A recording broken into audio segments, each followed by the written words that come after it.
আজকে জামাই ষষ্ঠীর মেনু, চলো দেখাই কি মেনু হচ্ছে। এটা হচ্ছে মাছের কালিয়া, কাতলা মাছের কালিয়া, আর এটা হচ্ছে মাটন।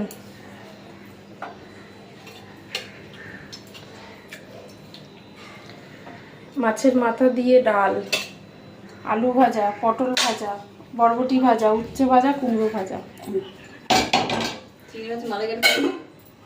চিংড়ি মাছের মালাইকারি হ্যাঁ, স্টপ কর। ডাল, এটা হচ্ছে মটন কষা, ভাত, পটল ভাজা, 1 2 3 4 5 ধরনের ভাজা, আরো রয়েছে চিংড়ি মাছের মালাইকারি। এটা হচ্ছে চিংড়ি মাছের মালাইকারি। হ্যাঁ, শুরু করো, স্টার্ট করো। নমস্কার বলো। হ্যাঁ মা, কি বল?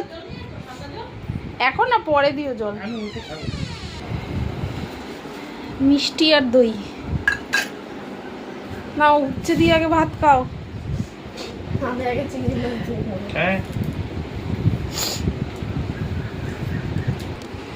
আমি উচ্ছে ভাজা আর কুমড়ো ভাজাটা ওটাকে মেখে খেয়ে নিলাম, তারপরে ডালের সাথে আলু ভাজা আর পটল ভাজা। মুসুরির ডাল করেছে, কিন্তু মুগ ডাল অম্বল হয়, তাই মুসুরির ডাল করেছে মা। মাছের কালিয়া, ওই পেটির মাছটা রিমকে দাও, রিম খাবে পেটির মাছ। চিংড়ি মাছের মালাইকারিটা কেমন হয়েছে? ভালো হয়েছে? ভালো করে একটু বলো। ছোট ষষ্ঠী ঠিক করে খেয়ে নেবে। ওর পরে আর একটা ছোট ষষ্ঠী গজাবেই।